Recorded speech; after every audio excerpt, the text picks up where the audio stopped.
Profesor Sudikno Mertokusumo dalam bukunya berjudul Teori Hukum halaman 81 menyatakan bahwa sejatinya hukum harus mampu memberikan perlindungan terhadap kepentingan-kepentingan masyarakat. Oleh karena dalam hal ini, sejatinya pemberian stimulus ekonomi bagi pengusaha makro atau pengusaha besar di Indonesia adalah dalam rangka memberikan perlindungan terhadap eksistensi kegiatan usaha yang mereka lakukan dalam menghadapi resesi ekonomi akibat pandemi COVID-19. Atas landasan inilah, kami berdiri pada posisi pro, menyetujui adanya mosi perdebatan kita pada kali ini, yakni stimulus ekonomi pemerintah memberikan kepastian hukum bagi pengusaha makro di Indonesia dalam menghadapi resesi ekonomi akibat pandemi COVID-19. Assalamualaikum warahmatullahi wabarakatuh. Salam sejahtera bagi kita semua. Dewan Juri yang terhormat, beserta seluruh pemerhati konstitusi yang kami banggakan, perkenalkanlah kami dari kelompok debat Universitas Erlangga dengan saya Esra Tambunan bertindak sebagai pembicara pertama, rekan saya Ardana Kristiano Ventri bertindak sebagai pembicara kedua, dan Vincentius Sutanto bertindak sebagai pembicara ketiga. Sebelum kami memasuki bangunan argumentasi kami, izinkanlah saya terlebih dahulu untuk memaparkan dan mendudukkan adanya latar belakang dari mosi perdebatan kita pada kali ini, di mana berdasarkan data yang dirilis oleh Badan Pusat Statistik pada tanggal 7 Oktober 2020 menunjukkan sebanyak 84,2% pengusaha makro atau pengusaha besar di Indonesia mengalami penurunan pendapatan yang signifikan hingga minus 30,82% akibat pandemi COVID-19. Bahkan, Kepala Badan Pusat Statistika, Suharyono memaparkan, akibat adanya penurunan pendapatan yang signifikan ini pun menyebabkan 46,64% pengusaha makro atau pengusaha besar di Indonesia terpaksa melakukan pengurangan terhadap jumlah karyawan yang terdapat pada perusahaannya. Hal inilah yang sejatinya menimbulkan sebuah permasalahan terkait bagaimana pemerintah mampu berperan untuk dapat memberikan sebuah upaya dalam bentuk pemberian stimulus ekonomi bagi pengusaha makro atau pengusaha besar di Indonesia dalam rangka memberikan perlindungan hukum serta menjamin adanya kepastian hukum yang dimiliki oleh mereka dalam rangka meningkatkan kegiatan usahanya pada masa pandemi COVID-19. Adapun yang kami maksudkan sebagai usaha besar dalam hal ini ialah sebagaimana yang merujuk kepada ketentuan pasal 1 angka 4 Undang-Undang tentang usaha mikro, kecil, dan menengah, di mana usaha besar didefinisikan sebagai usaha ekonomi produktif yang dilakukan oleh badan usaha dengan total pendapatan bersih selama 1 tahun ialah lebih dari usaha menengah, yakni 10 miliar rupiah. Memasuki bangunan argumentasi kami, perlu kita ketahui bersama bahwasanya terdapat 3 jenis stimulus ekonomi yang diberikan oleh pemerintah kepada pengusaha besar atau pengusaha makro di Indonesia dalam menghadapi pandemi COVID-19. Yang pertama adalah dari sektor fiskal berupa pemberian insentif pajak bagi pengusaha makro yang mengalami kesulitan pembayaran pajak selama pandemi COVID-19. Yang kedua adalah dari sektor non-fiskal, yakni berupa penyederhanaan birokrasi ekspor-impor dalam rangka mempermudah pengusaha besar atau pengusaha makro untuk dapat melakukan kegiatan ekspor-impor secara lebih mudah pada masa pandemi COVID-19.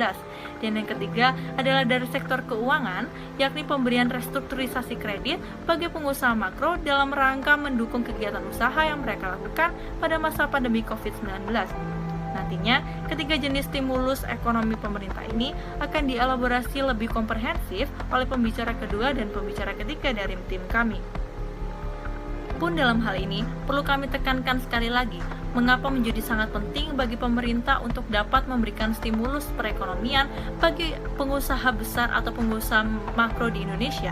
Pasalnya yang pertama, mayoritas usaha besar di Indonesia bergerak pada bidang-bidang yang menyangkut kebutuhan hidup masyarakat Indonesia, seperti halnya bidang kesehatan, bidang akomodasi dan transportasi, dan juga bidang pengolahan makanan. Dan yang kedua, usaha besar di Indonesia juga turut menyumbang angka lapangan pekerjaan seperti halnya sebagaimana yang disampaikan oleh Badan Pusat Statistika bahwasanya usaha besar dalam sektor pertambangan mampu menyumbang sebanyak 37.250 lapangan pekerjaan, sementara usaha besar dari sektor konstruksi mampu menyumbang 58.776 lapangan pekerjaan.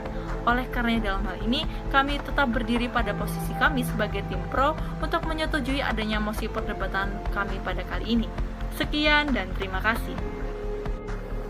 Head-racing antar De Feiten sebuah ada game klasik yang menyatakan bahwa hukum akan senantiasa tertati-tati mengejar peristiwa yang terjadi di masyarakat, sehingga dalam hal ini negara memiliki peran substansial untuk menyajikan sebuah hukum responsif yang mampu mengakomodir kebutuhan hukum dalam masyarakatnya. Dalam hal inilah negara memiliki peran substansial untuk memberikan adanya regulasi konkret terkait stimulus bagi usaha makro di tengah resesi akibat pandemi COVID-19. Assalamualaikum warahmatullahi wabarakatuh. Shalom. Perkenalkan saya Ardana Kristiano Ventri selaku pembicara kedua yang berdiri pada posisi pro akan ada mosi perdebatan pada hari ini.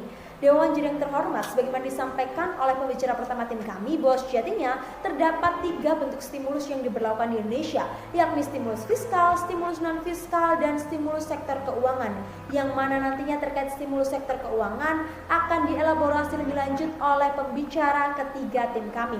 Pertama, berkaitan dengan adanya stimulus fiskal, maka dapat merujuk pada pendapat mantan Kepala Badan Kebijakan Fiskal Kementerian Keuangan tahun 2010, Anggito Abimanyu, dalam tulisannya berjudul Kebijakan Fiskal dan Efektivitas Stimulus Fiskal di Indonesia, yang menyatakan bahwa stimulus fiskal merupakan kebijakan fiskal yang dilakukan secara ekspansif melalui kebijakan anggaran yang longgar atau loose budget policy, yang mana dalam hal ini berperan penting sebagai kebijakan countercyclical untuk mengembalikan adanya kestabilan perekonomian yang sedang mengalami resesi.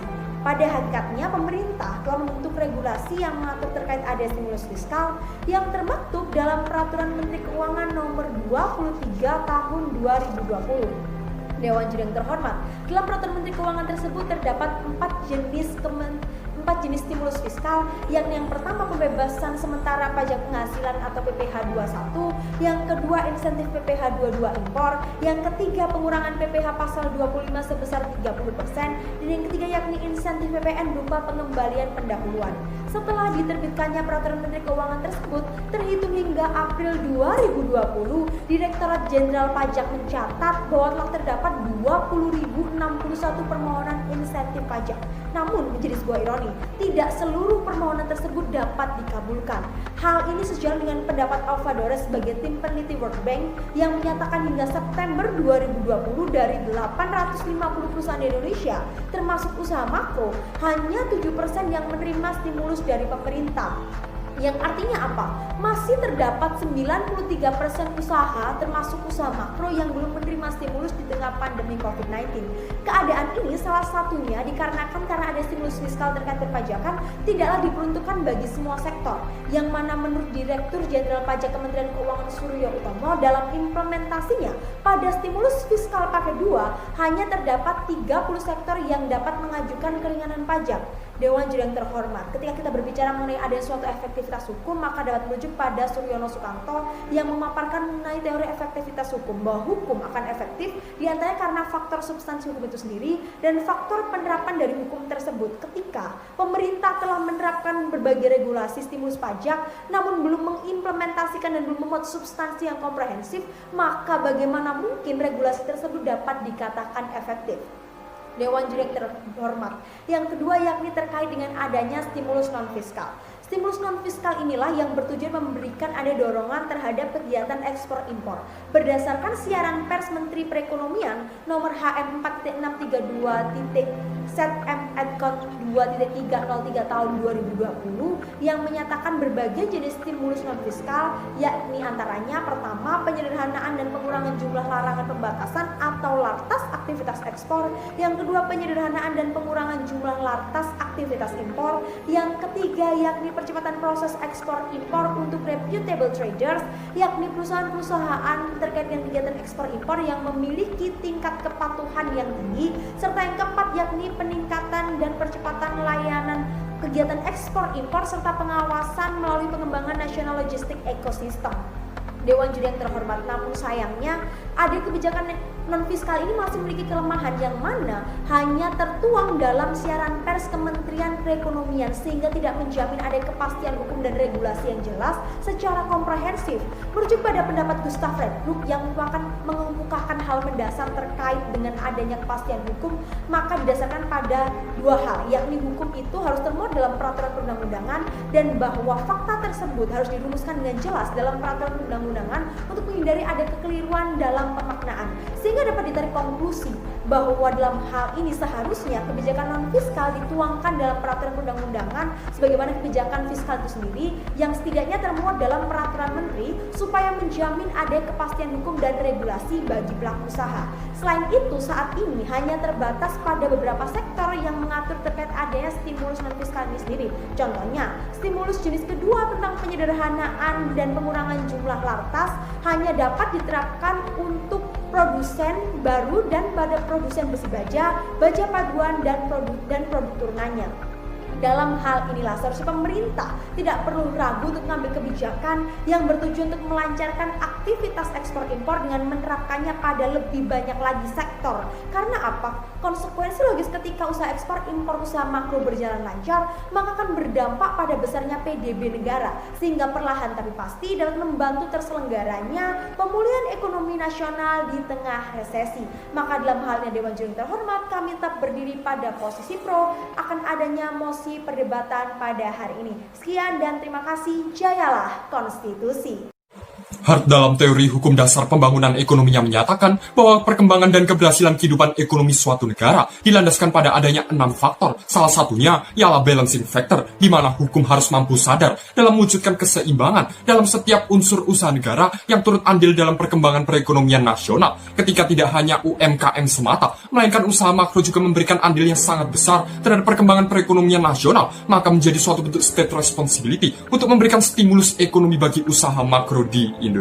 Assalamualaikum warahmatullahi wabarakatuh. Dewan Juri yang terhormat dan seluruh pemerhati konstitusi, salam sejahtera bagi kita semua. Perkenalkan, saya Vincent Sutanto selaku pembicara ketiga dalam mosi perdebatan kita kali ini. Memasuki bangunan argumentasi kami, Dewan Juri yang terhormat menilik data dari Badan Pusat Statistik dalam kuartal 3 tahun 2020, terdapat 82% dari usaha makro di Indonesia yang telah mengalami penurunan pendapatan secara drastis, yang mana hal ini berimplikasi pada terciptanya dua hal negatif, yaitu yang pertama, terus menurunnya produk domestik bruto atau PDB Indonesia yang kemudian menghantarkan Indonesia pada memasuki masa resesi seperti saat ini. Dan yang kedua, survei dari Badan Pusat Statistik dalam rentang kuartal 2 hingga kuartal 3 tahun 2020, terdapat 46,64% usaha makro di Indonesia yang telah mengambil langkah dengan mengurangi tenaga kerja secara massal. Dewan Juri yang terhormat, yang mana hal inilah yang akan menambah jumlah pengangguran di Indonesia dan akan membuat semakin terpuruknya pemerataan ekonomi yang ada di Indonesia. Data-data tersebut sejatinya telah menunjukkan dengan sangat jelas bahwasannya usaha makro juga sangat membutuhkan adanya stimulus ekonomi dari pemerintah, mengingat Menteri Keuangan mengatakan bahwasannya dalam rentang tahun 2019 hingga tahun 2020 usaha makro juga turut andil dalam memberikan dan menyumbang 40% dari pendapatan nasional tahunan Indonesia. Cum absum testimoniarum quid opus est verbis, saat bukti dari fakta telah ada, apalah guna kata-kata. Dewan Juri yang terhormat, atas data-data tersebutlah menunjukkan bahwasannya di samping stimulus fiskal dan stimulus non-fiskal, sejatinya usaha makro juga sangat membutuhkan adanya stimulus sektor keuangan, yang salah satu bentuk utamanya ialah restrukturisasi kredit. Peraturan OJK nomor 11 POJK 3 tahun 2020 mengatur bahwasannya restrukturisasi kredit merupakan kebijakan dari perbankan dan lembaga keuangan non-bank untuk memberikan kemudahan bagi debitur dalam hal pembayaran kredit pinjaman, yang mana restrukturisasi kredit ini dapat berupa pengurangan suku bunga kredit atau perpanjangan tenor pembayaran kredit, yang mana Dewan Juri yang terhormat, restrukturisasi kredit ini nantinya dapat memberikan dua manfaat utama bagi usaha makro di masa resesi, yaitu yang pertama akan menjaga arus kas atau cash flow agar usaha makro di Indonesia dapat tetap produktif di masa resesi seperti kondisi saat ini. Dan yang kedua, adanya restrukturisasi kredit juga ditujukan untuk menjaga stabilitas dari nilai saham usaha-usaha makro di Indonesia. Supaya apa? Supaya nilai saham tersebut tidak anjlok dan berujung pada pilot, yang mana Dewan Juri yang terhormat, ketika banyak usaha makro di Indonesia yang mengalami pilot, maka dalam hal ini akan berdampak pula pada penurunan produk domestik bruto Indonesia itu sendiri. Dewan Juri yang terhormat, restrukturisasi kredit bagi usaha makro di Indonesia dalam status quo saat ini sejatinya telah diatur dalam Peraturan OJK Nomor 11 POJK 3 Tahun 2020. Namun yang menjadi permasalahan ialah dalam pasal 5 hingga pasal 7 Peraturan OJK tersebut tidak diatur dengan jelas terkait adanya penyeragaman bagi semua bank dalam hal persyaratan pemberian restrukturisasi kredit bagi debitur terdampak COVID-19 itu sendiri, sehingga faktanya masih banyak restrukturisasi kredit yang tidaklah tepat sasaran dan kurang mampu terrealisasi dengan baik. Terbukti dengan data dari OJK bahwa dalam kuartal 2 hingga kuartal 3 tahun 2020, restrukturisasi kredit bagi usaha makro di Indonesia hanya mampu terrealisasi sebesar 48,49% saja. Dewan Juri yang terhormat, Lex Regisit Superflua Pugnansia Incongrua, hukum menolak hal yang bertentangan dan tidak layak. Atas dasar tersebutlah dibutuhkan adanya ius constituendum untuk memberikan kepastian hukum yang lebih menjamin ketepat sasaran dari pemberian stimulus pemerintah kepada usaha makro itu sendiri. Supaya apa? Supaya usaha makro yang benar-benar terdampak COVID-19 secara signifikanlah yang patut untuk diprioritaskan dalam mendapatkan stimulus ekonomi itu sendiri. Maka terkait hal tersebut, marilah dalam hal ini kami hantarkan ke dalam studi komparasi di mana menilik data dari negara Kanada bahwa dalam masa resesi seperti saat ini, maka mengacu pada The Government Bill of Canada in Responses to COVID-19, diatur bahwasannya suatu usaha sebelum mendapatkan stimulus ekonomi dari pemerintah diwajibkan untuk terlebih dahulu mendaftarkan diri pada Canada Emergency Business Account atau CEBA, di mana CEBA inilah yang nantinya akan melakukan verifikasi dan pendataan usaha mana yang patut untuk diprioritaskan karena merupakan usaha yang terdampak COVID-19 secara signifikan, yang mana ketika CEBA memberikan persetujuan dalam bentuk approvement letter, barulah usaha tersebut dapat mengajukan stimulus ekonomi kepada pemerintah Kanada itu sendiri. Maka atas data-data dan studi komparasi itulah, maka dalam hal ini demi menjamin adanya kedaya gunaan dan ketepat sasaran adanya pemberian stimulus ekonomi kepada usaha makro di Indonesia di masa resesi, maka dalam hal ini kami memiliki satu solusi konkret, yaitu apa? Dengan membentuk suatu skema kerjasama antara Menteri Keuangan dengan OJK selaku lembaga pengawas keuangan di Indonesia, yang mana kerjasama tersebut dilakukan dalam bentuk verifikasi dan juga pendataan serta pengawasan terhadap usaha-usaha mana yang memang terdampak COVID-19 secara signifikan dan patut untuk diprioritaskan dalam hal pemberian stimulus,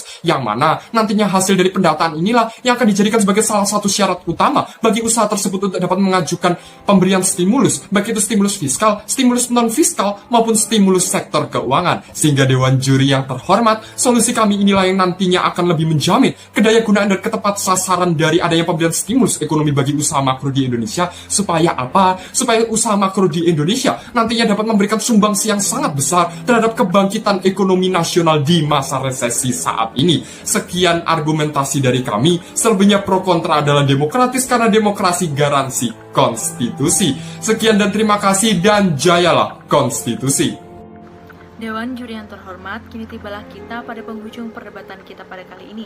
Namun sebelumnya, izinkanlah saya selaku pembicara penyimpul untuk dapat menarik benang merah, sekaligus menyimpulkan terkait dengan argumentasi yang telah dipaparkan secara elok, baik dari pembicara pertama hingga pembicara ketiga dari tim kami. Di mana perlu kami tegaskan bahwa sejatinya tujuan dari adanya pemberian stimulus ekonomi pemerintah bagi pengusaha besar atau pengusaha makro di Indonesia adalah dalam rangka memberikan perlindungan hukum sekaligus menjamin kepastian hukum akan kegiatan usaha yang mereka lakukan pada masa pandemi COVID-19. Pun di sisi lain kami menyadari bahwasanya proses pemberian stimulus pemerintah bagi pengusaha makro atau pengusaha besar di Indonesia seringkali kurang tepat pada sasarannya. Pasalnya, sama halnya seperti yang telah disampaikan dalam argumentasi pembicara kedua dari tim kami, menunjukkan hanya terdapat 7% pengusaha besar di Indonesia yang dalam hal ini telah menerima stimulus ekonomi dari pemerintah. Di mana hal ini dapat disimpulkan bahwa sejatinya pemerintah seharusnya bukan hanya berkewajiban untuk dapat memberikan stimulus ekonomi bagi pengusaha besar atau pengusaha makro di Indonesia, namun lebih dari itu, pemerintah seharusnya juga berkewajiban untuk dapat memastikan bahwasanya proses pemberian stimulus ekonomi pemerintah tersebut telah tersalurkan secara tepat pada sasarannya, sehingga dapat memberikan manfaat yang maksimal bagi kegiatan usaha yang dilakukan oleh pengusaha besar atau pengusaha makro di Indonesia. Dari sinilah kami hadir dengan solusi yang sangat konkret, yakni dengan menciptakan sebuah skema kerjasama antara Kementerian Keuangan dan juga Otoritas Jasa Keuangan dalam hal verifikasi, pendataan, dan juga pengawasan usaha besar terhadap usaha besar yang dalam hal ini terdampak COVID-19 agar mempermudah pemerintah dalam memberikan stimulus ekonomi pemerintah yang tepat pada sasarannya dan mampu memberikan manfaat yang maksimal bagi kegiatan usaha yang berjalan di Indonesia. Sekian argumentasi yang dapat kami sampaikan. Wassalamualaikum warahmatullahi wabarakatuh.